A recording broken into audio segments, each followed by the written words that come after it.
Hello friends, welcome back to my channel. So இன்றைக்கி வந்து ஒரு பாஸ்தா ரெசிபி, எக் பாஸ்தா எப்படி பண்ணுறதுன்னு பார்க்கலாம். சிம்பிள் இன்க்ரீடியன்ட்ஸ் வச்சு சட்டன் பண்ணிடலாம்.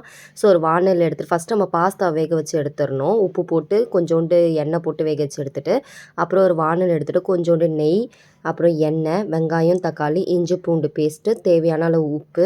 இன்றைக்கி நான் வெஜிடபிள்ஸ் வந்து வெறும் கேரட் மட்டும் எடுத்திருக்கேன். நீங்கள் கேரட், பீன்ஸ் அந்த மாதிரி எது வேணாலும் ஆட் பண்ணிக்கலாம்.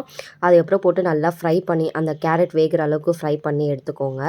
ஃப்ரை பண்ணி எடுத்த பிறகு இன்றைக்கி சில்லி சாஸும் டொமேட்டோ கெச்சப்பு எல்லாமே ஒரு டேபிள் ஸ்பூன்.